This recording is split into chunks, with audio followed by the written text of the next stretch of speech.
नमस्कार प्यारे भाई और बहनों। हम हैं पूर्व जन्म की कहानियों के कथावाचक, past life regression expert, life and leadership coach Hitesh Chhabra. एक बार फिर से आप सभी के लिए एक पूर्व जन्म की कहानी लेकर के आए हैं। दोस्तों, एक ऐसे भाई की कहानी जो कि लगभग 27-28 वर्ष के हैं और जिनको ये लगता है कि वो गे बनते चले जा रहे हैं। तो जो भाई की जो कथा है, अभी जो भाई है, भाई इनसे हमारा ये लाइन ऑफ इंक्वायरी था, लाइन ऑफ डिस्कशन था। हमने कहा कि देखो, कोई व्यक्ति होता है, उसका कोई भी ओरिएंटेशन हो सकता है, कोई भी सेक्सुअल ओरिएंटेशन हो सकता है, यानी कि एक पुरुष होते हुए भी पुरुष के प्रति उनका आकर्षण हो सकता है। ठीक है, ये चीज या तो होती है या फिर नहीं होती है। अगर कोई व्यक्ति का ओरिएंटेशन ऐसा भी है तो भाई वो उसकी अपनी पर्सनल चॉइस है, पर्सनल लाइकिंग है। अगर ऐसा है भी तो उसमें कोई दिक्कत की बात नहीं है तो पर्सनल चॉइस की बात है। तो ठीक है, तो आप ऐसा थोड़ी होता है कि आप बनते चले जा रहे हो, या तो आप होते हो या फिर आप नहीं होते हो। तो आपको ऐसा क्यों लगता है कि आप बनते चले जा रहे हैं? क्या आपको वाकई में जो दूसरे पुरुष हैं उनके प्रति आकर्षण फील हो रहा है? तो ये कहते हैं कि मेरे को आकर्षण फील नहीं हो रहा है। तो फिर हमने कहा कि भाई आपको बाय डेफिनेशन ये जो शब्द आपने इस्तेमाल किया है, इसका मतलब तो यही होता है ना कि भाई आप पुरुष के शरीर में हैं, लेकिन ऐसा हो सकता है कि आपकी जो फेमिनाइन एनर्जी है वो थोड़ी ज्यादा है, और आप जो है इस वजह से, है ना, आप ऑपोजिट जेंडर की प्रति आकर्षित फील ना होकर के आप सेम जेंडर के प्रति आकर्षित फील करते हैं। है ना, तो कई सारे लोगों के साथ ये होता है। अब दोस्तों क्या होता है कि ना, सोसाइटी के अंदर जो है, अगर कोई बच्चा इस चीज से गुजर रहा होता है, नेचुरली भी अगर वो ऐसा फील करता है, तो क्या है, उसको ना एक्सेप्टेंस इश्यूज बहुत ज्यादा होते हैं, उसको आइडेंटिटी क्राइसिस बहुत ज्यादा होता है, उनके घर वालों का प्रेशर बहुत ज्यादा होता है कि ये कैसे हो सकता है। तो हम ऐसा समझते हैं, और ये सारी दुनिया के अंदर ये वाली चीज की ये कैसा हो सकता है कि क्योंकि हम सबका अपना एक, ये ना, एज पेरेंट ऑल्सो हमारी एक्सपेक्टेशन होती है कि ऐसा ही हमारा बच्चा होना चाहिए। जबकि एज अ पर्सन, अगर हम अपने बच्चे के साथ डील कर रहे हैं, हमारे परिवार के अंदर हम डील कर रहे हैं, तो हमारे को ये समझना चाहिए कि हमारा बच्चा जो है, जैसा है, उसके अंदर उसके लिए एक अच्छा जीवन हम कैसे वो कर सकते हैं, और उसकी खुशी किस उसके अंदर है, उसको एक्सप्लोर करने में हम उसकी कैसे हेल्प कर सकते हैं, इस दिशा में ना सोच करके बहुत ज्यादा सोसाइटी का प्रेशर डाला जाता है। अगर कोई व्यक्ति, जैसे ओरिएंटेशन की अगर हम बात करें, सेक्सुअल ओरिएंटेशन की बात करें, अगर उसका थोड़ा डिफरेंट है तो बहुत ज्यादा प्रॉब्लम होती है। तो कह रहे हैं कि भाई मैं इस प्रेशर से बहुत ज्यादा मेरी लाइफ के अंदर गुजर रहा हूं। हमने भाई को कहा कि भाई जब आपको ये फील ही नहीं होता ऐसे, तो ये आप फ्री फंड में ये बात क्यों बोल रहे हो? और हमने भाई को बोला कि देखो, मैं आपसे बात कर रहा हूं, आपका जो पौरुष है ना, देखो किसी की अगर फेमिनाइन एनर्जी ज्यादा होती है ना, तो देखते पता लग जाता है ना, थोड़ा उनके हाव भाव होते हैं, एक्सप्रेशन होते हैं, भाई जैसी एनर्जी होगी वैसे बंदा एक्ट करता है, थोड़ा उस हिसाब से बोलता है, थोड़ा नजाकत से भी बोलता है। तो हमने कहा कि भाई देखो, ऐसा तो हमारे को कुछ भी नजर भी नहीं आ रहा है, तो आप क्यों बोल रहे हो कि मैं गे बनता चला जा रहा हूं? दोस्तों, एक बहुत बड़े माइंड मैनिपुलेशन से और बुलिंग से ये भाई अपनी लाइफ के अंदर गुजर रहे थे। तो पूरी कथा हम आपको इनकी बताएंगे, कैसे इनको ये बिलीव हुआ, और क्या इनका कार्मिक अकाउंट है जिसकी वजह से सारी दुनिया इनको बिलीव कराना का प्रयास कर रही है कि तुम तो पुरुष हो ही नहीं भाई, तुम तो कम पुरुष हो। है ना, सब लोग ये बिलीव कराने का इनको प्रयास कर रहे हैं। तो दोस्तों, ये बताते हैं कि ना, बचपन में ये हमेशा से थोड़ी इंट्रोवर्ट इनकी पर्सनालिटी रही है, कम बोलते हैं, अपने अंदर रिजर्व रहते हैं। लेकिन ये कहते हैं कि भैया बचपन में भी मैं कम बोलता था, ज्यादा लोगों से मेरी बातचीत नहीं होती थी, लेकिन मैं अपने आप में पूरा कॉन्फिडेंट था। मैं खेल कूद करता था, मेरे गांव के बच्चों के साथ भी खेलता था। इन्होंने बताया कि सबसे ज्यादा मुझे खेलना पसंद था, वो साइकिल का टायर होता है ना, डंडी से मार मार के गांव के एक कोने से दूसरे कोने तक वो जो टायर है उसको लेकर के जाना। कह रहे भैया पूरा पूरा दिन मैं वो खेलता था। लेकिन ये कहते हैं कि जब मैं 13-14 वर्ष की मेरी आयु हुई, तो मेरे जो पिताजी हैं, इनके जो पिताजी हैं, वो इन लोगों को शहर ले आए। अब पिताजी गांव के अंदर खेती करते थे, वो किसान थे, लेकिन इनके गांव के अंदर या गांव के आसपास कोई भी इंग्लिश मीडियम स्कूल नहीं था। तो पिताजी को ये लगा कि भाई जो इंग्लिश मीडियम स्कूल से जो बच्चों की एजुकेशन होती है, जो बच्चे वहां से पढ़ते हैं, उनको ही जो है ये अपॉर्चुनिटीज ज्यादा मिलती हैं। है ना, और भाई अगर आप लोकल लैंग्वेज में पढ़ते हो तो अपॉर्चुनिटीज कम होती है बच्चों के लिए। तो ये सोच करके इनके पिताजी इनको शहर ले आए थे। लेकिन ये कहते हैं कि भैया जब से मैं शहर आया, मेरा ये जो इंट्रोवर्ट पना है ये बहुत ज्यादा बढ़ गया, और मैं ना दूसरों से बात करने में घबराने लगा। ये कह रहे हैं कि हमारे गांव का माहौल ऐसा होता था कि उसके अंदर ना जो ऑपोजिट जेंडर है, जो फीमेल इंटरेक्शन है, वो बहुत कम होता है ना। तो कह रहे हैं मैं लड़कियों से बात करने में तो वैसे ही शर्माता था, लेकिन कह रहे गांव आने के बाद मुझे पुरुषों से, लड़कों से बात करने में भी शर्म आने लगी। ये कह रहे कि भाई जब भी कह रहे मैं ना किसी की आंखों में देख करके बात नहीं कर पाता हूं, और मैं छोटी छोटी कॉमन बात भी करी हूं तो मैं फंबल करने लग जाता हूं, और मैं इधर उधर देखने लग जाता हूं। तो हमने भाई को बोला कि भाई आप हमसे तो बिल्कुल ठीक बात कर रहे हो, कोई आप फंबल नहीं कर रहे हो। तो उन्होंने कहा कि भैया मैं ना वीडियो कॉल पे हूं आपके साथ, क्योंकि हमारे सारे सेशंस ऑनलाइन होते हैं। तो वीडियो कॉल पे मैं कर पा रहा हूं, और जैसे आप पे मुझे बड़ा ट्रस्ट है कि आपके मैं वीडियोस वगैरह देखता हूं, आपसे मेरा कनेक्शन मुझे फील हो रहा है, इसलिए मैं आपसे बात कर पा रहा हूं, लेकिन जनरली मैं लोगों से बात नहीं कर पाता हूं। तो ये कहते हैं कि मेरे बहुत आ, मुश्किल से पढ़ाई करी है, डिप्लोमा किया है।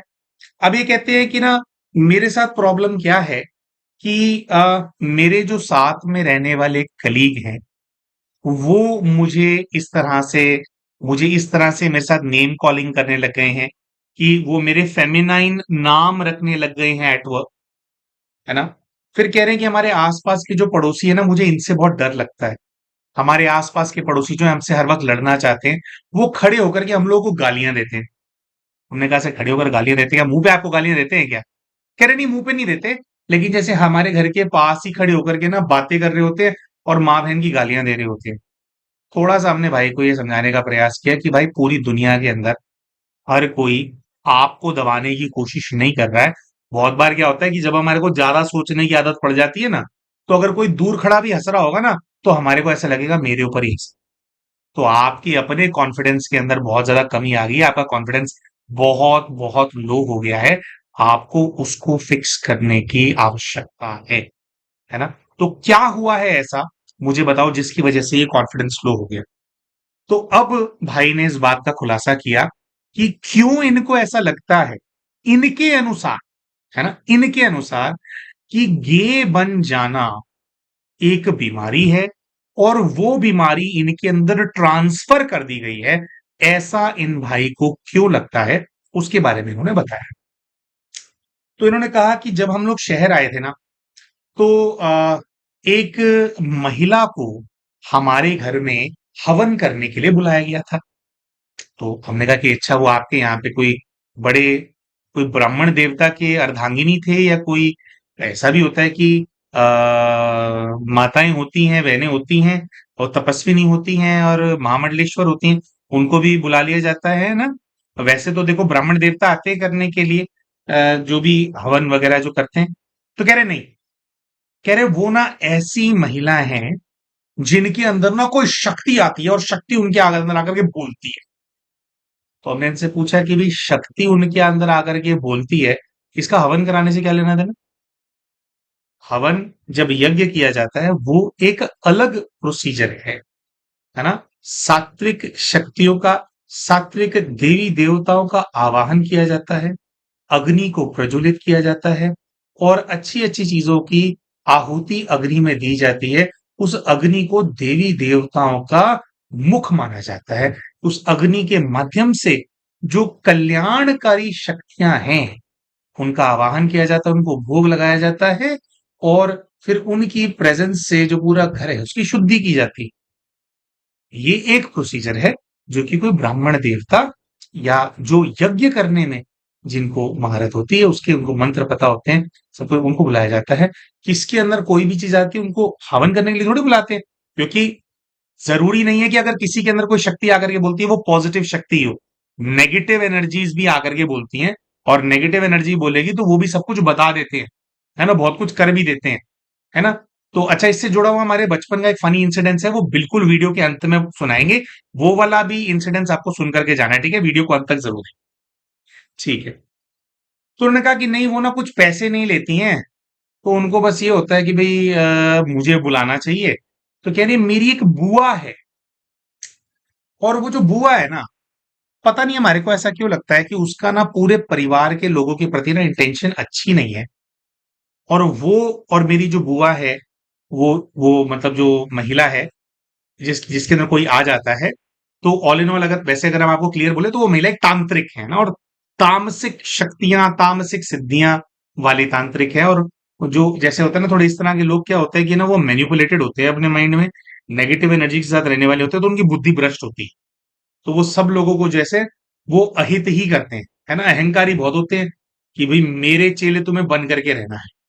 ठीक है। तो कह रहे हैं कि भैया ऐसे वो महिला को बुलाया गया था। तो दोस्तों दो चीजें पैरेलली चल रही थी, दोनों चीजें आपको हम बताएंगे।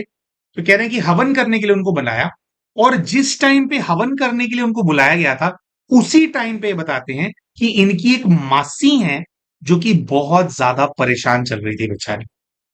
क्यों बहुत ज्यादा परेशान चल रही थी? क्योंकि इनकी मासी को ये बात पता लग गई थी कि उनका जो बेटा है, उनका बेटा जो है वो गे है, यानी कि उनके बच्चे को जो है सेम जेंडर के अंदर इंटरेस्ट है। तो इनका कहना यह है कि हमारे घर का हवन हुआ था, हमारे घर के हवन के अंदर ही ऐसा किया गया था कि उस बच्चे का भी हम निवारण कर देंगे। भाई घर की शुद्धि के लिए एक प्रोसीजर होता है। पहली बात तो जो मासी का लड़का है उसको, हम दोबारा बोलेंगे, उसको कोई बीमारी नहीं। ठीक है। ये अपने चॉइस की बात है, आप कैसा फील करते हो उसकी बात है। पूरी जिंदगी लगा लोगे तो वो फीलिंग चेंज नहीं होती है। हम सबको जैसा जो व्यक्ति है उसको वैसा एक्सेप्ट करके उनके साथ जो है ना रहने की हमारे को कला सीखनी चाहिए, अगर हमारे को सुखी रहना है, खुद भी और दूसरों को भी सुखी रखना है तो। है ना, हम हर कोई चाहता है कि भाई ना अब हमारे हिसाब से ट्विस्ट हो जाए सामने वाला व्यक्ति। तो एनीवेज, तो इनके अनुसार इनकी मासी के बेटे का पता लग गया कि वो गे है।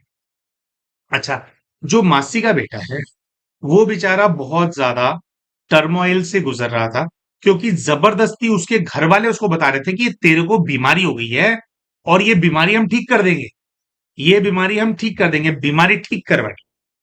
ठीक है जी। तो ये कहते हैं उस हवन के अंदर मेरे मासी के लड़के को भी बिठाया गया, और मैं भी उस हवन के अंदर था, और उसकी बीमारी मेरे अंदर ट्रांसफर कर दी गई। तो हमने इनसे पूछा कि उसकी बीमारी आपके अनुसार अगर आपके अंदर ट्रांसफर कर दी है तो वो तो ठीक हो गया होगा ना फिर? कह रहे नहीं, वो तो ठीक नहीं हुआ। वो तो अपने हिसाब से ही वो जो चलता है, वो उसके घर वाले कह रहे मासी आज भी परेशान रहती है, लेकिन वो विवाह नहीं कर रहा है, और वो भाई अपने हिसाब से जो है वो चल रहा है। तो हमने इनसे कहा कि भाई देखो, अगर उसकी बीमारी आप में ट्रांसफर हो गई होती, अगर ऐसा षड्यंत्र आपके साथ हुआ होता, तो आपको हो जाना चाहिए था और उसको ठीक हो जाना चाहिए था। लेकिन बात यह है कि उसको कोई बीमारी है नहीं, it's it's his choice, this is how he feels. देखो दोस्तों, बिल्कुल छोटा सा 1 मिनट लेकर के हम ये बात करेंगे। बहुत बार क्या होता है कि हमें मान लीजिए शरीर पुरुष का मिल गया, लेकिन जो हमारा इमीडिएट पास्ट लाइफ है वो एक महिला का था, और वो जो महिला वाला पास्ट लाइफ था उसके अंदर या तो कभी कभी क्या होता है कि कुछ बहुत ट्रॉमेटिक हुआ होता है, या कुछ बहुत स्ट्रॉन्ग, कोई बहुत स्ट्रॉन्ग सूट वो वाली पास्ट लाइफ का रह गया होता है हमारे अंदर, जिसके अंदर आप अभी पुरुष हो लेकिन पहले आप महिला थे। आमूमन तौर पे होता है जब इमीडिएट पास्ट लाइफ महिला की थी, और वैसा ही इवेंट जो पास्ट लाइफ में था वो इस लाइफ के अंदर कुछ हो जाता है, और वो उस फेमिनाइन एनर्जी जो कि आप ही की एक पर्सनालिटी उसको ट्रिगर कर देता है। अब जैसे हम ही है ना, हम अपन हम हमारा भी जब इमीडिएट पास्ट लाइफ है वो एक महिला का है, जब महिला थे हम पिछले पास्ट लाइफ थे, वो तो बाय गॉड्स ग्रेस, या आप देखिए कि एनर्जी ऐसे बैलेंस्ड है कि हम कोई ऐसा पास्ट का ट्रॉमा इस लाइफ में ट्रिगर नहीं हुआ, वरना फेमिनाइन एनर्जी बढ़ जाती है ना, क्योंकि पहले तो महिला का ही शरीर था ना आपके पास। तो इसीलिए कई बार क्या होता है कि आपके पास शरीर तो पुरुष का है, लेकिन आप अंदर से ऐसा फील करते हो कि आप ट्रैप्ड हो, आपको गलत बॉडी मिली है, क्योंकि जो महिला वाली चेतना थी उसका कुछ पेन या उसका कुछ जो ट्रॉमा होता है वो बार बार इमर्ज हो रहा होता है, तो आप अपनी प्रीवियस पर्सनैलिटी की तरह ज्यादा बिहेव करते हैं। ठीक है। तो ये एक कारण होता है, और भी कई कारण हो सकते हैं जिसकी वजह से आपको ऐसा फील हो कि आप गलत बॉडी के अंदर हो। फिर भी फिर भी क्योंकि वो आपकी ही एक चेतना रही है, ठीक है, और आप इस तरह से फील करते हो, तो इट इज अबाउट कि आप अपनी एनर्जी के साथ आप डील कर रहे हो ना, लेकिन लोग पीछे पड़ जाते हैं कि ऐसा हो ही कैसे सकता है ना, ऐसा हो सकता। तो हमने इनको कहा कि देखो भाई ऐसा है, उनकी जो भी पर्सनैलिटी है वो आप में तो ट्रांसफर नहीं हो जाएगी। जिस भी कारण से उसका ओरिएंटेशन सेम जेंडर के प्रति है, उसका वो उसका है, और इसीलिए वो कंटिन्यू भी कर रहा है ना? तो आप में उससे नहीं आया है, बात कुछ और। तो हमने कहा कि भी क्या है? तो कह रहे कि भैया एक तो ना, जब ये चीज हुई ना, जब वो हवन हुआ, उसके बाद से ना मैं ज्यादा डरने लगा। दोस्तों ये क्यों ज्यादा डरने लगे थे, क्या हुआ था, इस सबका पूरा खुलासा होगा इस पीएलआर के अंदर, है ना? वाकई में क्या उस भाई से कुछ ट्रांसफर हो गया था या नहीं हुआ था, या उसको कुछ लेना देना नहीं है, सब कुछ पता लगेगा। तो इन्होंने कहा कि भाई मैं ना घबराने बहुत ज्यादा लग गया। कह रहे शहर में जब मैं नहीं था तो मुझे ये था कि भी मैं इंट्रोवर्ट था, लेकिन फिर भी सब कुछ कर लेता था। लेकिन शहर में आने के बाद जैसे मैं सबसे अपनी नजरें चुराने लग गया, मैं तुझसे बात ही नहीं कर पाता। तो कह रहे फिर मैं अपने स्कूल में भी किसी से बात नहीं कर पाता था, आंखों में देख नहीं पाता हूँ, मैं फंबल करता हूँ। तो कह रहे मेरे ऑफिस में जहां मैं काम करता हूँ वहां मेरा मजाक उड़ाया जाता है, आस पड़ोस के लोग मुझे लगता है कि मुझे देख करके हंस रहे हैं। मेरी पर्सनैलिटी बहुत ज्यादा दबी हुई है, मैं बहुत ज्यादा घबराता हूं, मैं बहुत ज्यादा डरता हूं। तो मेरे मम्मी पापा बहुत ज्यादा चिंतित रहते हैं। और जैसे कह रहे जैसे मैं बात कर रहा हूं ना, तो मैं ऐसे ऐसे ऐसे करूंगा कि वो करूंगा। तो कह रहे इसकी वजह से हर कोई मुझे फीमेल नेम कॉलिंग करने लगे हैं, मतलब ना वैसे लड़कियों वाले नाम लेकर के मुझे लोग वो लगने लगे हैं। तो कह रहे मुझे डाउट है कि क्या मैं बनता तो नहीं चला जा रहा हूं ये। हमने भाई से पूछा, भाई आपको क्या लगता है, तेरे को क्या लगता है, तू फील कर रहा है वैसे, तेरे को पुरुष के प्रति आकर्षण फील होता है भाई? उसने कहा कि मेरे को कोई आकर्षण फील नहीं होता, लेकिन हर कोई मुझे महिला की तरह देख रहा है। तो हमने भाई को खैर इस पे काफी हमने उनको कन्विंस करने की कोशिश करी कि भाई देखो, दूसरे लोग आपके बारे में क्या सोच रहे हैं, उनका जो ओपिनियन है, उनकी जो एनर्जी है, उनकी जो दृष्टि है, उससे अपने आप को देखना बंद करो। आपको पता है ना, हाँ आपके अंदर ये कॉन्फिडेंस की जो कमी हो गई है, जो आप दब गए हो, जो घबराने लगे हो, इसको आपको सॉल्व करना है। लेकिन जो प्रॉब्लम आप सोच रहे हो वो प्रॉब्लम नहीं है ना? और कहीं से कुछ ट्रांसफर नहीं हुआ है आपके अंदर। काफी भाई को कन्विंस किया, लेकिन भाई फिर घूम फिर करके यही प्रश्न पूछे कि भाई मैं अपने पीएलआर से जानना चाहता हूँ कि क्या मैं गे बन रहा हूँ, क्या मुझे शादी करनी चाहिए, तो हम क्या मैं शादी करके किसी का जीवन खराब कर दूंगा? तो हमने भाई को ये बोला कि भाई देखो, ये जो आपकी मानसिक स्थिति चल रही है ना, जिसके अंदर आप इतने ज्यादा अनश्योर हो, अंडर कॉन्फिडेंट हो, ऐसी स्थिति में अगर आप किसी बच्ची से शादी करोगे तो ऑब्वियसली दिक्कत होगी। नॉट बिकॉज आपका ऑपोजिट जेंडर में इंटरेस्ट नहीं है, इसलिए क्योंकि आप चीजों को लेकर के कॉन्फिडेंट नहीं हो। और विवाह एक बहुत बड़ी जिम्मेवारी होती है, तो आप अपनी जिम्मेवारी कैसे निभाओगे? तो कॉम्प्लिकेशन होएगा ही, है ना? तो आपको अपने कॉन्फिडेंस पे काम करना है ना? और इसके रूट कॉज तक पहुंचना है, और फिर जो है आप, फिर आपकी चॉइस है, आपको विवाह करना है नहीं करना, फिर आप देखना, है ना? बट आप कैसे सक्षम हो जाओ कि आप अपनी जिम्मेवारियां पूरी कर पाएंगे। तो खैर काफी देर वो होता रहा। फिर कुछ और प्रॉब्लम्स इन्होंने बताई, और इसके कॉज रूट में एक और बहुत बड़ी प्रॉब्लम वो बताएंगे। इन्होंने बताया कि भैया ऐसा है कि ना, पिछले 5 वर्षों से मुझे बहुत ज्यादा जो मास्टरबेट करने की आदत होती है, तो ये कहते हैं कि मुझे ना बहुत बहुत ज्यादा ये आदत पड़ गई है, जिसकी वजह से शारीरिक और मानसिक स्तर से मुझे लग रहा है कि मैं और ज्यादा कमजोर होता चला जा रहा हूँ। अच्छा। तो कह रहे हैं कि जब मैं रात को सोता हूं और सो करके सुबह उठता हूं, तो मुझे बिल्कुल ऐसा नहीं लगता है कि मैं फ्रेश हूं। मुझे ऐसा लगता है कि मेरे दिमाग की नसें खिंच रही हैं, मुझे ऐसा लग रहा है कि मेरी नींद पूरी नहीं हुई है, इस तरह की वो जो है। तो दोस्तों ऑल इन ऑल जो इनका जो पूरा केस है ना, वो केस एक एनर्जी वैम्पायर के इन्फ्लुएंस को तो लग ही रहा था इस विषय में, है ना?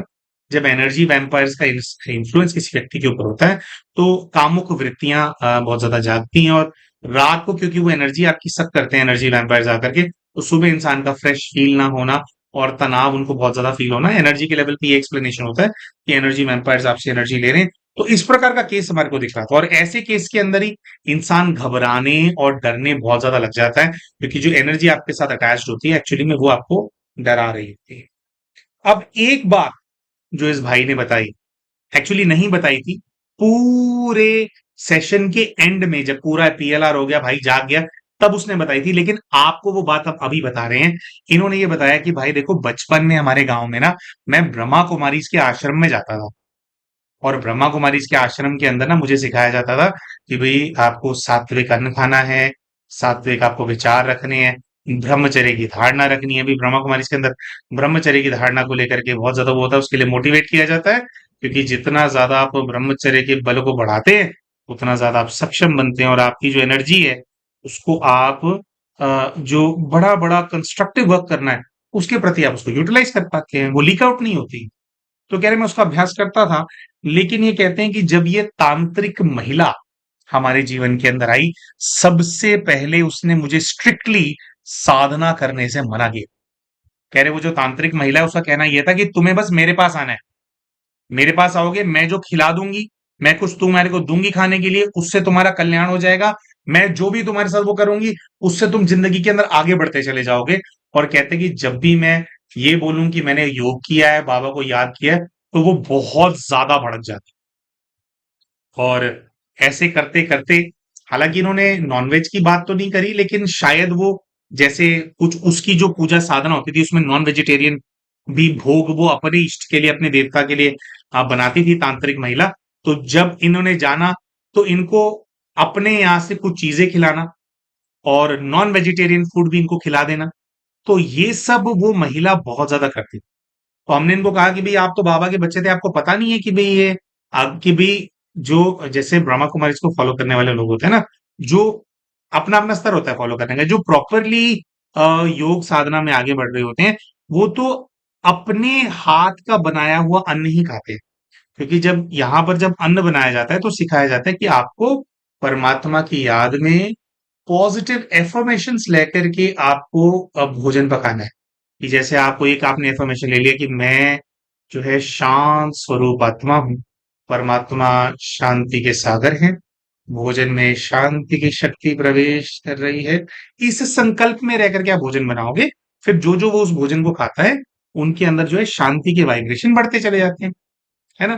तो इसलिए नियम होता है कि भी अपने हाथ का बना करके खाओ, या किसी बहुत महान पुण्य तपस्वी आत्मा का के हाथ का भोजन आप खा सकते हो, जो कि ब्रह्मचर्य की धारणा का भी पालन करते हैं। तो भोजन का हमारे पे बहुत इम्पैक्ट होता है।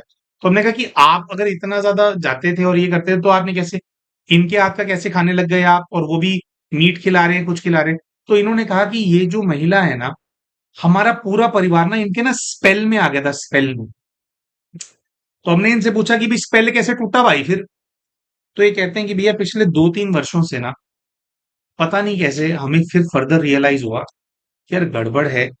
और कह रहे कि हालांकि हम इस चीजों को अलग से क्रेडिट नहीं ले रहे हैं, कह रहे लेकिन भाई आपके वीडियोस हमने देखने शुरू किए, जिसके अंदर इन लाइंस पे आप बात करते हो कि कैसे इंसान प्रभाव में आ जाता है। तो कह रहे थोड़ा वीडियोस देख करके ना रियलाइजेशन सा हुआ कि यार हम प्रभाव के अंदर चल रहे हैं।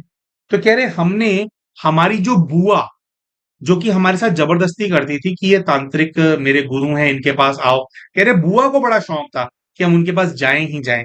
तो कह रहे वो करती थी ना, कह रहे हमारे को रियलाइज हो गया कि वो जो बुआ है ना उसके इंटेंशन ठीक नहीं है। पहले तो हमने बुआ से बातचीत करना बंद करी। कह रहे जैसे हमने उससे कट करी, तो कट करके जैसे अब हमारे को, हम बुआ को ही मुंह नहीं लगाते, और वही जबरदस्ती इसके पास हमारे को लेकर के जाती थी। बुआ का घर पे आना जाना बंद किया तो वो लेकर के नहीं जाती है। लेकिन कह रहे हैं जो तांत्रिक महिला है, ये जब तब हमें अलग अलग नंबरों से फोन करती है। उसको तिलमिलाहट है अंदर कि हम उसके पास क्यों नहीं जाते। और कहते हैं कि भैया मेरा ये जो मास्टरबेशन वाली प्रॉब्लम बहुत ज्यादा बढ़ गई थी, कह रहे अब जैसे जैसे हमने कम की, कह रहे अब ना कम हो गई है। पहले तो एक एक दिन में कई कई बार, भाई मैं पागल ही हुआ रहता था इस चीज के पीछे। लेकिन अब ऐसा हो गया कि लाइक कि once in 3 days, once in a week, और विचार चलते रहते हैं लेकिन मैं खुद को कंट्रोल कर पाता हूँ। कुछ कह रहे हैं थोड़ा बहुत मेडिटेशन वगैरह आपने जो कराया हुआ थोड़ा बहुत वो करने का कोशिश करता हूँ। तो भाई ने बोला कि उससे मुझे ऐसा लग रहा है कि मैं जो है थोड़ा, हम लोग स्पेल से बाहर आ गए हैं। लेकिन ये क्यों हो रहा है? अच्छा, फिर कहते हैं कि ना हमारे आसपास के जो सारे लोग हैं ना, वो तो दुश्मनी नजर आते हैं। कह रहे हर कोई मुझे कन्विंस करने में लगा हुआ है कि मैं एक महिला जैसा हूं। तो ऐसा मेरे साथ क्यों हो रहा है? और ये अंडर कॉन्फिडेंस की वजह से कह रहे हैं कि मैं ठीक पढ़ाई नहीं कर पाया, मैंने भी छोटा मोटा डिप्लोमा किया है बस, छोटी मोटी नौकरी कर रहा हूं उसमें भी लोग मुझे जीने नहीं दे रहे हैं, मेरी तरक्की नहीं हो रही है, मैं बहुत ज्यादा कंफ्यूज। तो दोस्तों ऐसा इनके साथ क्यों हो रहा है?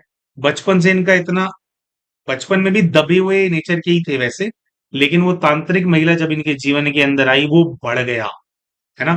फिर इनके कज़न ब्रदर से कुछ इनके अंदर ट्रांसफ़र हुआ है क्या? हुआ है या नहीं हुआ है?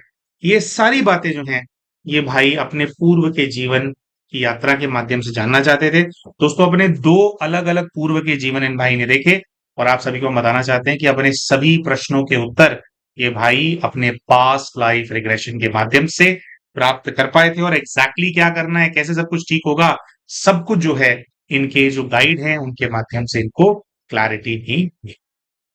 तो प्यारे भाइयों और बहनों, इन्होंने अपने पूर्व के जीवन में क्या देखा इसके बारे में अभी आप सभी को हम बताएंगे, लेकिन उससे पहले हम शाउट आउट देना चाहते हैं हमारे चैनल के उन सभी व्यूअर्स को जिन्होंने अभी रिसेंटली हमारे चैनल को एज अ मेंबर ज्वाइन किया है। दोस्तों यूट्यूब के ऊपर इनके यूजर आईडीज हैं बीके रवि 7237, दुर्गेश दहाके, अनीता पाल 9866। ये कुछ ऐसे भाई बहन हैं जिन्होंने अभी रिसेंटली मेंबरशिप के लिए ऑप्ट किया है।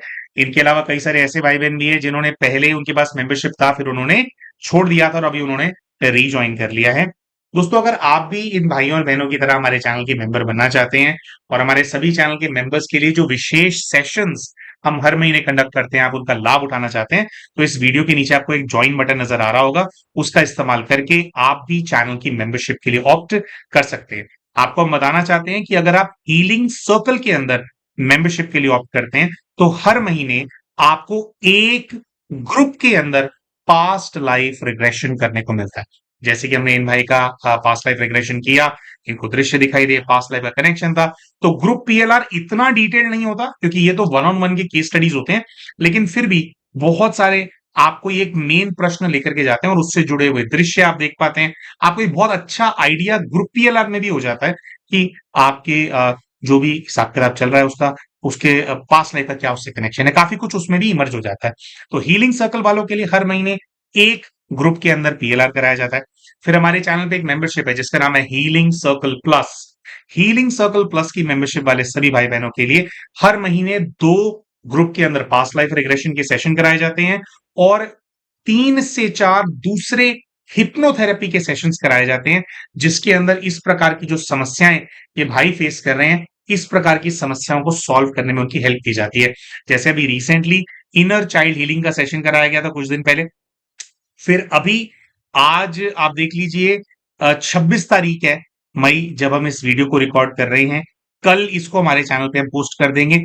आने वाले और 2-3 दिनों के अंदर यानी इस महीने की 30 तारीख को सुबह 8 बजे हम एक कॉर्ड कटिंग का सेशन कराने वाले हैं। कॉर्ड कटिंग का सेशन क्या होता है कि जब नेगेटिव एनर्जी से या ऐसे लोगों से आपके बहुत ज्यादा तार जुड़ जाते हैं जो कि आपका बुरा चाहते हैं, आप तक नेगेटिव अपने इंटेंशंस पहुंचा रहे हैं, उनसे ये जो आपके तार हैं, इनको काटने में, उनके साथ आपकी एनर्जी को रिजॉल्व कराने में आपकी कॉर्ड कटिंग सेशन के अंदर हेल्प कराई जाती है। ये सेशन भी हिप्नोथेरेपी के माध्यम से किया जाता है, जो कि आप यूट्यूब लाइव के माध्यम से अटेंड कर पाएंगे। तो आने वाली 30 तारीख को सुबह 8 बजे कॉर्ड कटिंग सेशन होने वाला है। तो अगर आप इस सेशन का भी अगर आप लाभ उठाना चाहते हैं, तो ये हीलिंग सर्कल प्लस के जितने भी मेंबर्स हैं उसका लाभ उठा पाएंगे। तो अगर जैसे कि हमने बोला अगर आप इन स्पेशल सेशंस का लाभ उठाना चाहते हैं तो हमारे इस वीडियो के नीचे एक ज्वाइन बटन नजर आ रहा होगा, ज्वाइन बटन का इस्तेमाल करके आप भी चैनल की मेंबरशिप के लिए ऑप्ट कर सकते हैं। तो आइए दोस्तों बात करते हैं कि जब ये पूर्व के जीवन की यात्रा की तरफ जाते हैं तो क्या सब कुछ होता है। तो सबसे पहले तो इनके जो गाइड हैं बाबा काल भैरव जो है इनके स्पिरिट गाइड के रूप में इनको नजर आते हैं।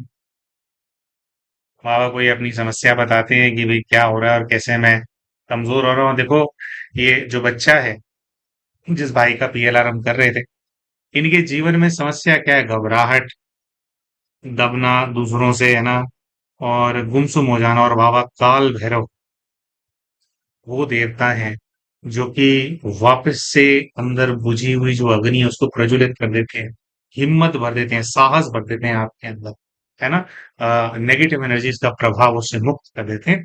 तो बाबा काल भैरव आए बहुत बच्चे को ब्लेस करने के लिए। खैर बाबा ने फिर इनको पूर्व के जीवन के अंदर भेजा। तो भेजते हैं तो ये अपने आप को एक 20 से 25 वर्ष की आयु के पुरुष के रूप में देखते हैं जो कि क्लीन शेव, खुले आसमान के नीचे खड़े हैं। ऐसा लग रहा है जैसे कुछ 8:30-9 बज रहे हैं। जमीन की तरफ देखते हैं तो कहते हैं कि कच्चे जंगल की जमीन है, किसी गांव के बाहर का जंगल है। पैरों में मोटा सा कड़ा दिखाई देता है और ऐसा लगता है कि जैसे कोई आदिवासी की ड्रेस इन्होंने पहनी है और जंगल के अंदर छुपने के लिए आए। क्यों छुपने के लिए आए? तो ये कहते हैं कि ये जो जगह है ना, यहाँ पे हमेशा युद्ध चल किसका युद्ध चल रहा है? तो ये कहते हैं कि अरब्स का और क्रिश्चियंस का युद्ध चल रहा है। यानी कि क्रिश्चियंस अरब्स का और यूरोपियंस का युद्ध चल रहा है। हमने इनसे पूछा आप कौन, दोनों में से कोई हो या कोई और ही? तो ये कहते हैं मुझे ऐसा लगता है कि मैं यूरोपियन हूँ। और इनसे पूछते हैं कि क्या है, तो कहते हैं अभी का तुर्किस्तान लगता है, कह रहे कि ये वो जगह है जो कि यूरोप को और एशिया को जोड़ती है, कोई ऐसा स्थान जो यूरोप को और वो होता है। और कह रहे हैं कि मैं बस एक लोकलाइट हूँ, लेकिन बार बार यहाँ पर आक्रमण होता रहता है और बार बार जो अरब्स हैं उनके यहाँ से अटैक होता रहता है हमारे एरिया के ऊपर। तो हमने इनको कहा कि भाई अकेले तुम क्यों छुप रहे हो? तो ये कहते हैं कि बार बार हमलों के अंदर जो मेरे परिवार के लोग हैं ना, सारे परिवार के लोग जो है मारे गए। तो फिर इनसे पूछते हैं कि अच्छा ये हो रहा है, लेकिन जो आज के जीवन के अंदर आपके अंदर ये फियर भरा हुआ है, जो आप किसी से बात नहीं कर पाते हो, इसका कारण जो है ढूंढो इस जीवन के अंदर। क्या है एग्जैक्ट कारण ढूंढो। तो जब एग्जैक्ट कारण ढूंढने के लिए कहा जाता है, तो इनको ऐसा दिखाई देता है कि जैसे इनकी उम्र कम हो गई है। पहले 20-25 साल के लड़के देख रहे थे, अब ये खुद को 13 साल के लड़के के रूप में देख। ये कहते हैं कि मुझे एक स्मॉल टाउन नजर आ रहा है, कुछ लोग दूर बातें कर रहे हैं, कुछ लकड़ियां जलाई हैं उन लोगों ने। और मुझे ऐसा दिखाई देता है कि जो लकड़ियां जला करके वहां पर खड़े हैं, वो पूरी तरह से आर्म्ड हैं, अपने घोड़ों पर खड़े हैं। और ये लोग जो हैं कुछ अरब इन्वेडर्स ही हैं। यहां पर ये देखते हैं कि जो अरब इन्वेडर्स का जो लीडर है, मेन लीडर जो है, उस मेन लीडर को ये इस जीवन की उसी तांत्रिक औरत के रूप में देखते हैं, जो तांत्रिक औरत ने इनकी ब्रह्मचर्य की धारणा तोड़वा दी है, इनके खान पान की जो शुद्धि थी वो तोड़वा दी थी। जो ये योग कर रहे थे वो इनको योग करने से रोकती थी, वही तांत्रिक औरत अरब इन्वेडर के रूप में दिखाई दे रही, उनका लीडर है। तो ये कहते हैं कि ऑलवेज ही इसकी आदत है इन्वेडर की कि जो सबसे ज्यादा शांत जगह होती है ना, शांत, जहां पर कोई किसी को ज्यादा तंग नहीं करता, ये उन स्थानों को इन्वेड करके वहां की शांति भंग करता है। ऐसा करने में इसको बहुत बहुत मजा। और अभी ये देखते हैं कि कुछ ऐसा है कि कुछ रेगिस्तान जैसा एरिया है, ये घोड़े पे खड़े हैं और ये कहते हैं कि मैं मतलब सामने वाले वो अरब इमिरेटर घोड़ों पे हैं और कह रहे हैं मैं इनके सामने तलवार लेकर के खड़ा। हमने कहा कि भी इनका मुकाबला कर रहे हो? तो ये कहते हैं कि नहीं, मेरे पास वैसे ही तलवार है, कोई नाइफ टाइप है, लेकिन ये लोग ना मुझे डरा रहे हैं और ये मुझे कह रहे हैं कि यहाँ के मतलब जैसे यहाँ अब हमारा राज चलेगा, तो तुम्हें जैसा हम बोले वैसा तुम्हारे को कर। और लोगों को हम देखने के लिए बोलते हैं। तो ये कहते हैं कि जो मेरे इस जीवन की बुआ है वो भी एक अरब है, और वो ना ये जो अरब लीडर है ना इससे काफी पीछे खड़ी है घोड़े पे, पुरुष है। और मुझे ऐसा दिख रहा है कि वो बहुत बड़ा चापलूस है इस अरब लीडर का। फिर इनसे हम बोलते हैं कि अच्छा ठीक है, फिर क्या हुआ बताओ आगे। तो कह रहे कि बस इनका अटैक होता रहा और मेरे जीवन के अंदर बहुत छोटी उम्र में मैं अकेला पड़ गया था। पूरा जीवन भर इन लोगों से भागता रहा, यहाँ भागो वहां भागो, अकेले में। डेथ सीन में इनको पहुंचाने का प्रयास किया जाता है। तो ये कहते हैं कि डेथ सीन में छाती में किसी ने तलवार गाड़ दी है और मैं नीचे गिरा। अरे वो है ना कि तलवार छाती में हमारी आर पार हो गई है। वो तलवार जमीन को टच कर रही है और ये गिर गई। तो किसने छाती में तलवार मारी? तो कह रहे वही जो मेरी बुआ है ना, वो भी एक अरब इन्वेडर है।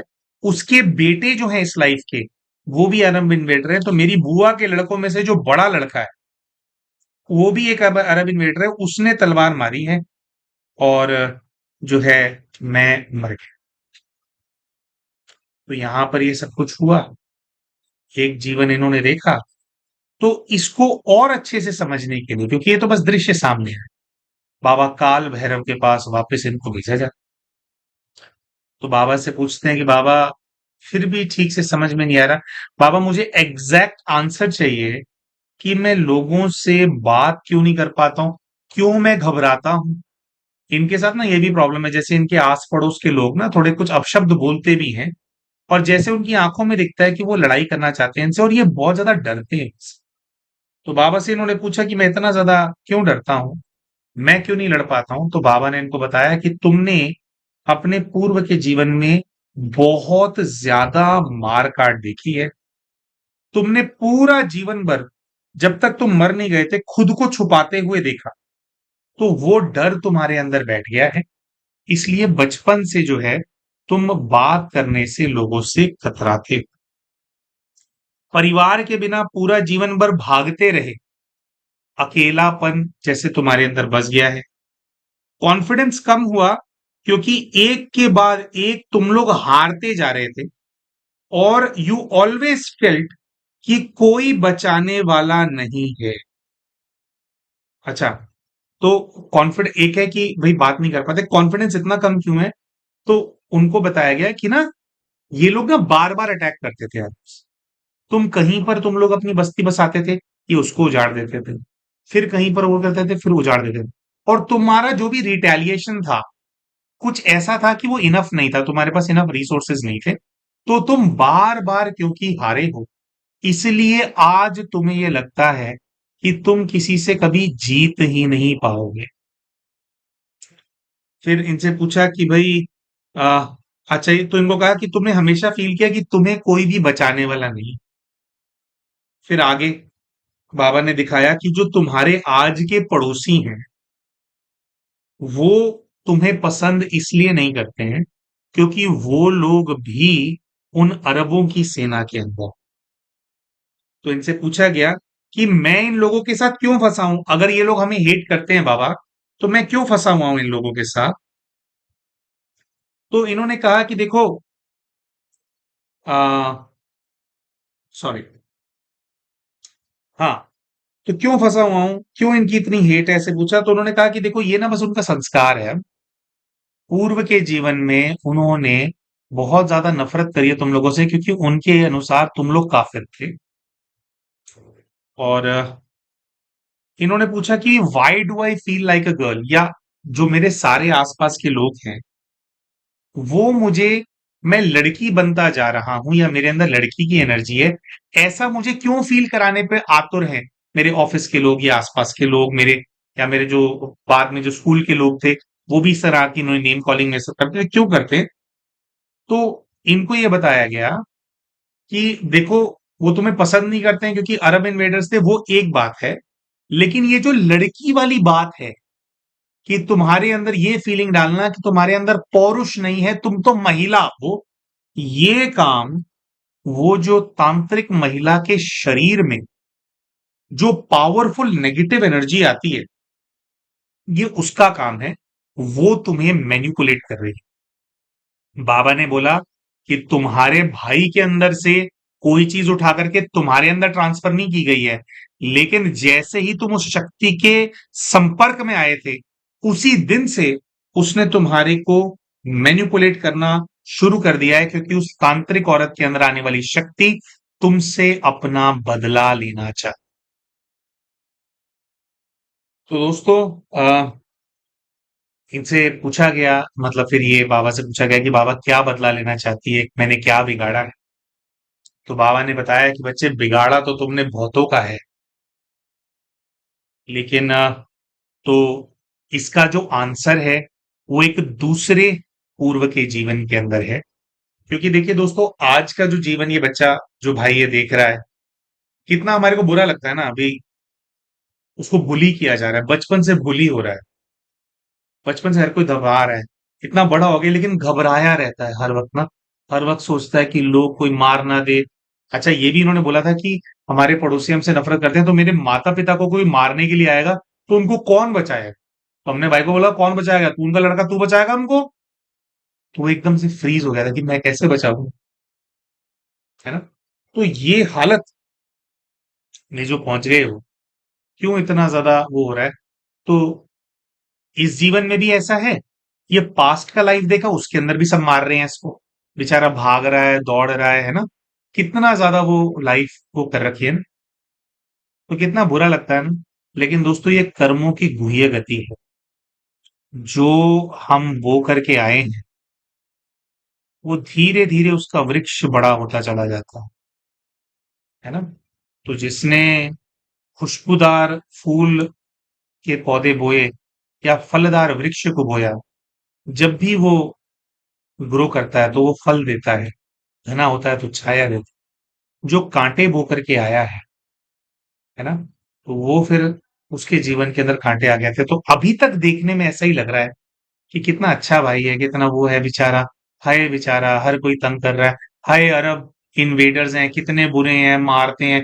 इंडिया को भी इन्वेड किया था, है ना? तो हमारे यहाँ से तो बप्पा रावल जी थे, उन्होंने मार के भगाया था इनको, तो फिर आए नहीं थे कई सौ सालों तक। ठीक है, तो लेकिन जहां पर कर पाए भाई वहां पे कर रहे थे इन्वेजन, है ना? तो सब पे इन्वेड करते हैं यार, कैसा हमारे को लग रहा है ना।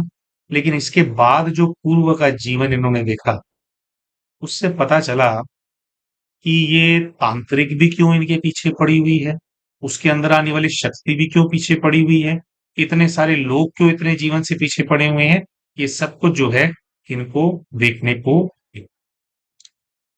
तो आइए दोस्तों, बात करते हैं कि जब फिर दूसरे पूर्व के जीवन में इनको भेजा जाता है तो किस प्रकार का जीवन सामने आता है। तो ये एक बार फिर से अपने आप को पुरुष के रूप में देखते हैं। लगभग 55 वर्ष उसकी आयु है, और जैसे वो युद्ध के लिए रेडी है, कोई युद्ध करके बैठा है या युद्ध पे जा रहा है, लेकिन ऐसी फीलिंग आती है कि जैसे उसने कवच पहना हुआ है। और जिन लोगों के साथ वो खड़ा है, सब पावरफुल लोग हैं, और ये उन पावरफुल लोगों का लीडर है। तो इनको बोलते हैं कि भी कोई आपका नाम पुकारेगा, आप देखो क्या नाम आपका पुकारते हैं। तो उसको फीलिंग आती है कि मेरे को मेरा नाम सेल्यूकस फील हो रहा है। थोड़ा सा ही ऐसे बोलते हैं कि मुझे जैसे हम शायद रोमन हैं, ऐसी सी फीलिंग आ रही है। लेकिन दोस्तों, ये जो सेल्यूकस है, अलेक्जेंडर जो है, जिसको अलेक्जेंडर द ग्रेट ग्रेट बोलते हैं, जो कि मैसेडोनिया का राजा था, जिसने भारत को इन्वेड करने की कोशिश करी थी, लेकिन वो जैसे लास्ट उस युद्ध उसका पोरस के साथ हुआ था, देन उसके बाद वो वापस चला गया था, भारत पे राज्य नहीं कर पाया था अलेक्जेंडर। उसका एक बहुत ही विश्वसनीय जनरल था। जब अलेक्जेंडर और पोरस का युद्ध हुआ था, राजा पुरुषोत्तम का जब युद्ध हुआ था, तो उस टाइम पे जो सेल्यूकस निकेटर है, लास्ट में उस जनरल को बुलाया था अलेक्जेंडर ने, एक बहुत लंबे युद्ध के बाद, ताकि वो विजय श्री को दिला पाए। और अलेक्जेंडर की मृत्यु हो जाने के बाद जो सेल्यूकस है, उसने फिर अपना जो राज्य है, जो अलेक्जेंडर ने जो सारा राज्य अपना बनाया था, मैसेडोनिया को सारा जो उसने फैलाया था, एशिया माइनर के अंदर, और जो सब जहां पे उसका राज्य था, तो उसके भी टुकड़े हो गए थे कई सारे, उसके जनरल्स के बीच में उसका राज्य बट गया था। तो उनमें से सबसे ज्यादा पावरफुल यही था, सेल्यूकस। और मैसेडोनिया का और पर्शिया का कॉन्फ्लिक्ट रहा था। इनफैक्ट जो अलेक्जेंडर है, उसकी जो पहली वाइफ थी, वो किसी पर्शियन राजा की ही बेटी थी, और जैसे उनके राज्य पे कब्जा करके अलेक्जेंडर ने उससे विवाह किया था। तो पर्शियंस जो हैं, ये मैसेडोनियंस को पसंद नहीं करते। हालांकि हमने ना बाद में रिसर्च करी थी कि भाई इसने अभी कहीं पे इन्वेड किया था पर्शिया को, तो उसके प्रॉपर कोई रिकॉर्ड्स नहीं आए। लेकिन ये पुराने जमाने की बात है दोस्तों, अगर आपका किसी देश से कॉन्फ्लिक्ट है, तो इस प्रकार के कॉन्फ्लिक्ट होना कोई बड़ी बात नहीं है। तो ये कहते हैं कि भाई मैं सेल्यूकस हूं, और वो जो है, आ, जो आत्मा उस तांत्रिक में आती है, वो पर्शिया के अंदर कहीं पर महारानी है, पर्शिया के किसी बड़े राज की महारानी है। और हमने उन पे अटैक कर दिया, कुछ हमारी बात नहीं मान रहे थे वो हमारे अधिकार क्षेत्र में ही आते हैं, लेकिन वो अपने आप को इंडिपेंडेंट समझ रहे हैं। तो कह रहे हमने जो है वहां पर सबको मार दिया है, और कह रहे मैंने विशेष, अच्छा इनको भी लग रहा है कि मैं बहुत अच्छा हूं, कह रहे मैंने विशेष ये ऑर्डर दिए हैं कि जो भी महारानी को जाकर के पकड़ेगा वो इमीडिएटली उसका सर कलम कर दे। मुझे महारानी जिंदा नहीं चाहिए, मैं अपना बंदा बिठाऊंगा वहां पे। तो इनको बोलते हैं कि भाई अगर आप ऐसा कर रहे हैं तो भी गलत कर रहे हैं। तो कह रहे नहीं, कह रहे देखो मेरी ना ऐसी सोच थी कि अगर हम किसी पे भी हमला करेंगे ना, उनके यहाँ की जो महिलाएं हैं ना उनके साथ गलत नहीं होना चाहिए। और कह रहे देखो हमारे आदमी है, हमारी इतनी बड़ी फौज है, हम एक एक बंदे को तो कंट्रोल नहीं कर सकते। तो मैं ऐसा समझता हूं कि महारानी या किसी राज्य की जो राजकुमारियां होती हैं, अगर वो हमारे लोगों के हाथों में आएंगी और मैं अगर ये ऑर्डर नहीं दूंगा ना कि उनको मार दो, तो फिर हमारे लोग ना गलत करेंगे उनके साथ। है ना, एक इस चीज की भी फैंटेसी सी होती है कि भाई रानी है और हमने उसको अपने वश में कर लिया ना, तो अगर गलत करेंगे उनके साथ, इसीलिए मेरा ऑर्डर ये होता है कि भी उनको मार देना है। तो मैंने इसको मरवा दिया। और कह रहे हैं कि जब हमने हमला किया उनके ऊपर, तो वो ना बहुत कमजोर पड़ गए थे, मतलब कुछ कर नहीं पा रहे थे हमारे सामने। तो जो रानी है ना, वो ये सोचती है, जिसको मार दिया था, शी थिंक्स तुम्हारी मर्दानगी के भरोसे तुम सब पर राज कर रहे हो, देखना एक दिन ऐसा आएगा कि मैं तुम्हें बर्बाद करके रख, और सिर्फ तुम्हें बर्बाद नहीं करूंगी, तुम्हारी ये जो मर्दानगी है, मैं, एक टाइम आएगा जब मैं बदला लूंगी और तुम्हारी इस मर्दानगी को खत्म कर। तो ये, वो जो महारानी है या रानी है पर्शिया की किसी राज्य की, उसके मन में विचार चलते हैं कि भाई ये, कि हम असली मर्द हैं, हम असली मर्द हैं। ये उस टाइम पे वैसे दबदबा बनाते होंगे, तो कह रहे उस मर्दानगी को खत्म करना है उस रानी ने। तो बार बार ये कह रहे हैं कि मैंने तो यही सोचा था कि उनके साथ गलत ना हो, इसलिए मैंने किया, वरना मेरे जो सैनिक हैं वो गलत कर देते थे। फिर तो हमने कहा कि भाई लेकिन फिर भी आप किसी के से राज्य पे कब्जा कर रहे हो, हमले कर रहे हो, लोगों को मार रहे हो, ये भी तो गलत है ना। तो ये भाई बोलते हैं कि देखो मेरे को ना अभी ऐसा फील हो रहा है कि ना टाइम ही ऐसा था, हर कोई एक दूसरे पे हमले करता रहता था, हर किसी को अपना राज्य बड़ा करना था। तो कह रहे मैं तो बस उस साइकिल का पार्ट था, तो कर रहा था, लेकिन फिर भी उनकी इज्जत, उनकी आबरू की मुझे बहुत वैल्यू थी, मैं तो इसलिए मरवा दिया। तो फिर हाँ जी, तो फिर अब यहाँ पे आता है, तो फिर ये बाबा से पूछते हैं, वापस जाते हैं कि भाई फिर ऐसा हो गया तो अभी कैसे किया इन्होंने। तो बाबा ने बताया इनको कि जब भी तुम उस तांत्रिक महिला के पास जाते थे, तो वो तुम्हें कुछ खाने को देती थी और बार बार बोलती थी कि योग मत करो, जिसकी वजह से जो भी तुम्हारे पास, जो आध्यात्मिक जो तुम्हारे पास सहयोग था, वो तोड़ करके इन्होंने तो तुम्हारे को कमजोर बना दिया। उसने तुम्हारे को जैसे मोहित करके रखा हुआ था। और ये कह रहे हैं कि फिर भी तुम्हारे साथ जो है, जो तुमने पहले साधना की हुई थी इस जन्म में, उसका कुछ बल था। तो इनको जो मास्टरबेशन की प्रॉब्लम है, अब तांत्रिक महिला के साथ तो ये लोग 15 साल से संपर्क में थे, तो वो फिर भी प्रॉब्लम इनको इमर्ज नहीं हो रही थी।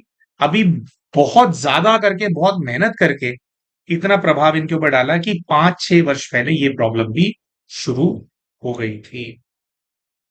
तो दोस्तों इनको तो मोटा मोटा यही नजर आया कि भाई हमने जैसे वो पर्शिया के ऊपर वो कर दिया। अब ये जो पर्शिया, जो फारसी जो लोग होते हैं, भाई ये मतलब आप ये अरब्स के आप कजन्स लगा लो आप इन लोगों को।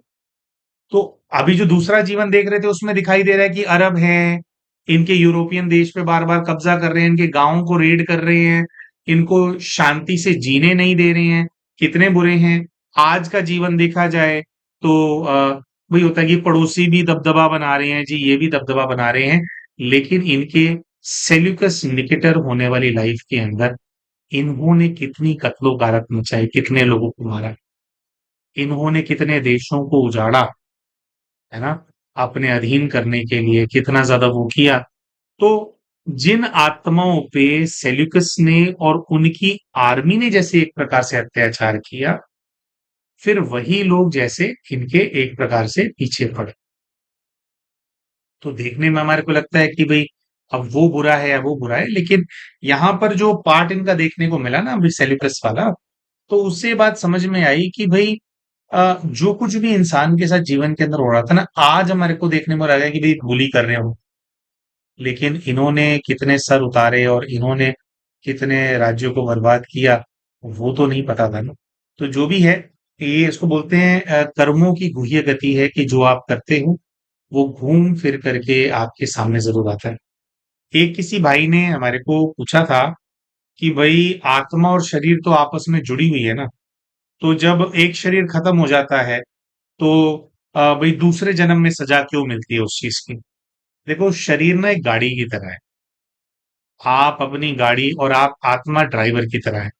तो ड्राइवर अगर अपनी गाड़ी से किसी का एक्सीडेंट कर देता है, किसी की जान ले लेता है, तो सजा गाड़ी को नहीं होती, सजा ड्राइवर को ही होती है। तो हम, शरीर माध्यम है, लेकिन असली में जो तकलीफ है वो आत्मा को ही। आज हमारे जीवन के अंदर जो हमारे जीवन का स्तर गिरता है, हमें को तकलीफ होती है। एक्चुअली में हमारी आत्मिक शक्ति जैसे जैसे गिरती चली जाती है, चीजें हमारे को ज्यादा इंपैक्ट होने लग जाती हैं। तो एक्चुअली में शरीर सफर नहीं कर रहा है, आत्मा ही सफर कर रही है। आप देखेंगे, कई सारे बच्चे जो होते हैं अपने जीवन से दुखी होकर के ये डिसाइड कर लेते हैं कि भाई मैं तो सुसाइड कर लूं। जब तक हमारे पास शरीर होता है ना, बल्कि आत्मा तक तकलीफ कम पहुंच रही होती है।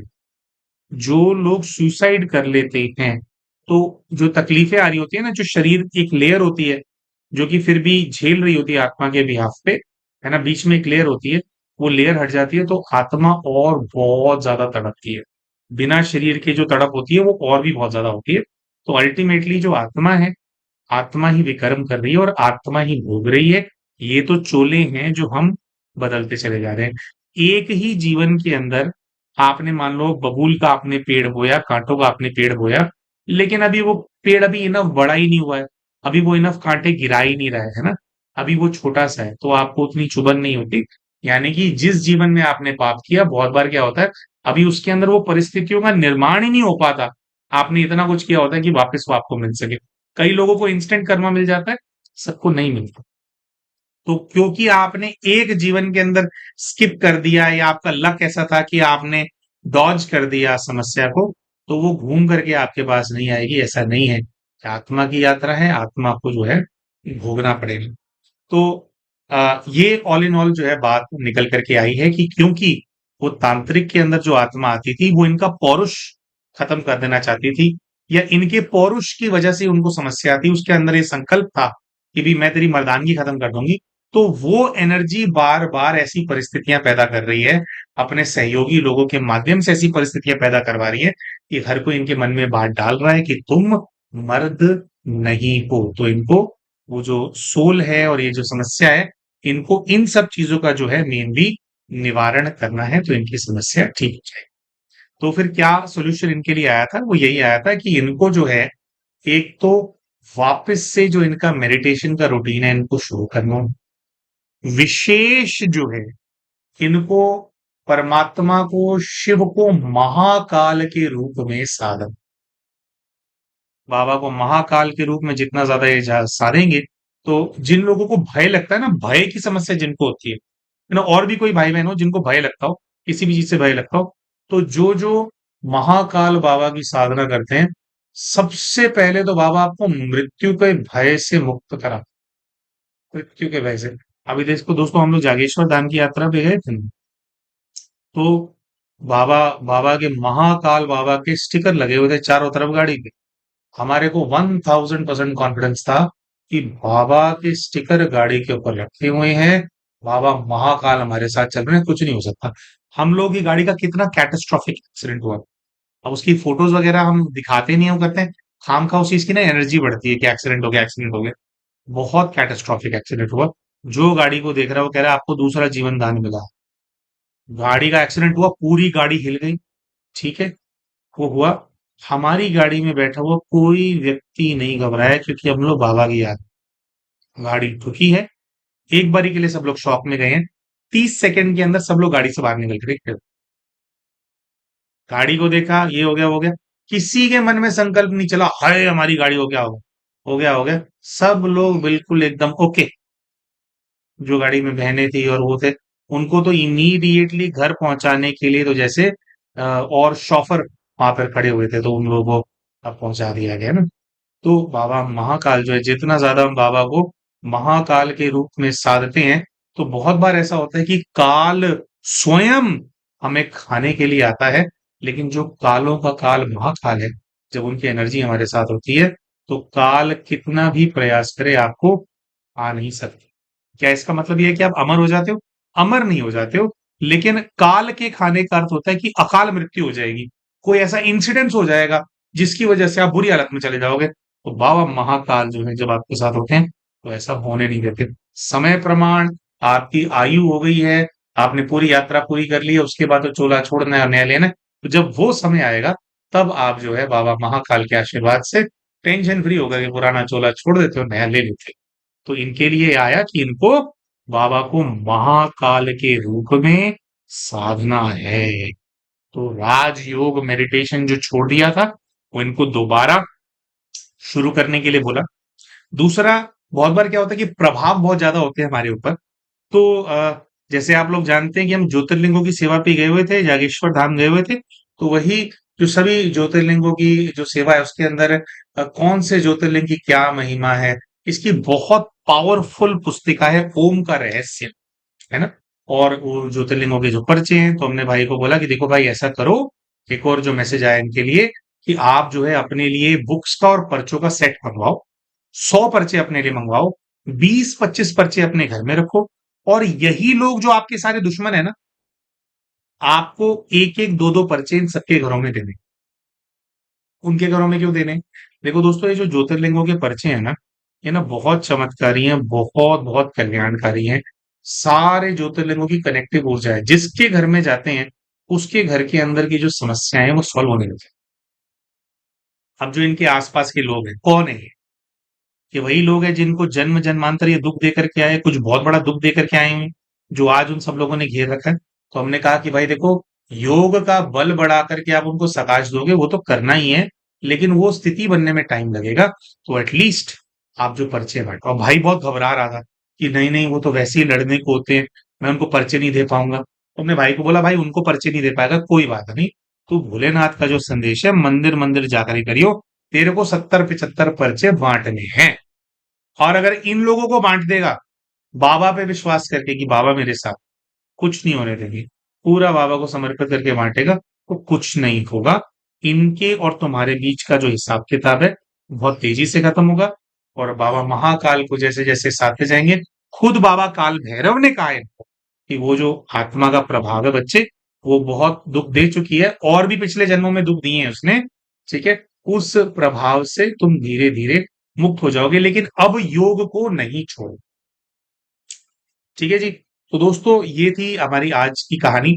अगर आप में से कोई और भाई बहन भी जो है मेडिटेशन सीखना चाहते हैं, अलग अलग ज्योतिर्लिंगों से कैसे कनेक्ट करना है, उनकी एनर्जी को कैसे अपने जीवन में यूज करना है, अगर आप इसको सीखना चाहते हैं, तो फ्री मेडिटेशन कोर्स के क्लासेस कराए जाते हैं। अभी मई का महीना है, इसके तो क्लासेस संपन्न हो गए हैं। जून के महीने में जो क्लासेस होंगे, उसका एक व्हाट्सएप ग्रुप है, उसका लिंक हम इस वीडियो के पिन कमेंट के अंदर डाल देंगे। आप उस व्हाट्सएप ग्रुप को ज्वाइन कर सकते हैं, और निःशुल्क जो है ये मेडिटेशन अगर आप चाहें तो आप सीख सकते हैं। ठीक है। अच्छा, बचपन का एक इंसिडेंस हमने बताना था, बिल्कुल 1 मिनट लेंगे हम।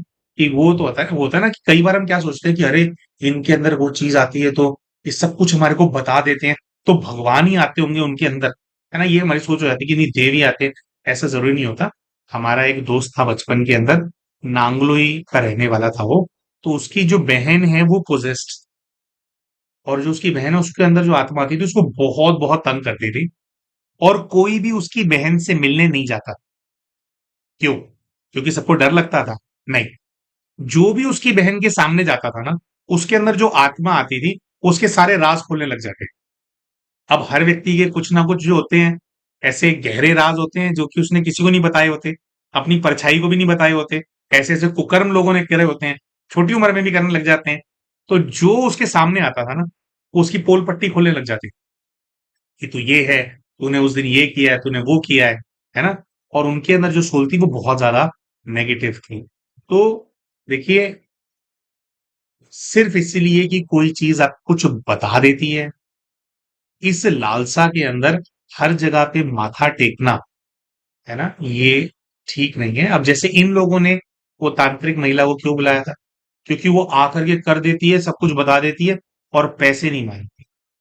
इस तरह के जो लोग होते हैं ना दोस्तों, वो आपको ऐसा वश में कर लेते हैं, आपका पूरा जीवन जो है उसको नष्ट कर देते हैं, जैसे इनका पूरा जीवन नष्ट कर देते हैं, है ना? इससे बढ़िया तो किसी अच्छे से ब्राह्मण देवता को बुलाएं आप अपने घर के अंदर, जिनको अच्छे से यज्ञ करना आता हो, जो कि सात्विक शक्ति का आवाहन करने वाले हो। उनके अंदर कोई नहीं भी आता होगा, लेकिन जो यज्ञ की जो विधि है वो अच्छे से करने आते हो, किसी ऐसे ब्राह्मण देवता को बुला करके यज्ञ करो।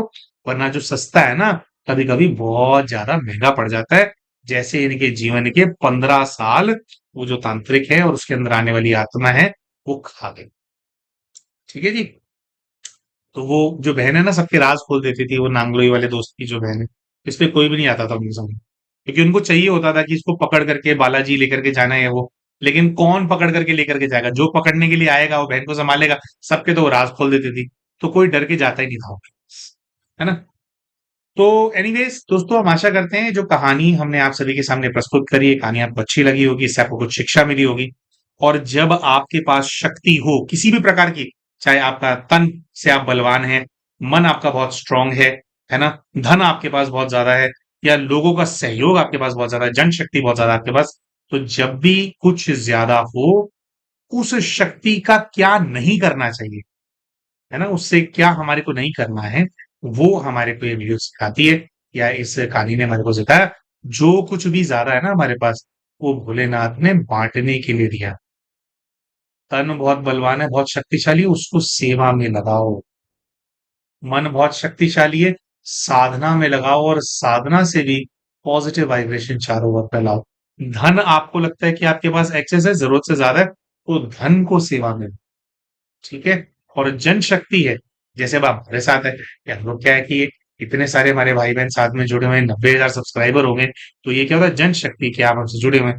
तो इस शक्ति का भी कुछ ऐसा इस्तेमाल करो कि सब लोग जो है परमार्थ की तरफ आगे बढ़े, सेवा के मार्ग की तरफ आगे बढ़े, दूसरों का भी कल्याण हो, और ऐसी शिक्षा सबको मिले कि वो और आगे कल्याण है। वो जनशक्ति, तो जनशक्ति अच्छी खासी है अपने पास, तो उसको, तो हर चीज को हम उसको गलत काम में भी इस्तेमाल कर सकते हैं अपनी शक्ति को, और कुछ ऐसी चीज में भी इस्तेमाल कर सकते हैं जिससे कि और भला हो। कि जैसी दुनिया के अंदर हमने जन्म लिया है, इसमें, इस दुनिया के लिए, इसके अंदर रहने वाले जीव जंतुओं के लिए, प्रकृति के लिए, मनुष्य आत्माओं के लिए हम लोग कुछ ऐसा करके जाए कि दुनिया पहले से बेहतर छोड़ करके जाए। तो जो आपके पास ज्यादा है, उसको ऐसी किसी सेवा में लगाओ जिससे चीजें बेहतर हो। ठीक है जी, उसको मिसयूज नहीं कर। ठीक है जी। तो इसी मैसेज के साथ हमारा जो आज का वीडियो है उसको हम संपन्न करते हैं। वो कोर्स का हमने आपको बता दिया, आपको अगर ज्वाइन करना हो तो वीडियो के पिन कमेंट से व्हाट्सएप ग्रुप का लिंक ले। ठीक है जी। मिलते हैं आप सभी के साथ हमारे अगले वीडियो के अंदर, तब तक के लिए नमस्कार।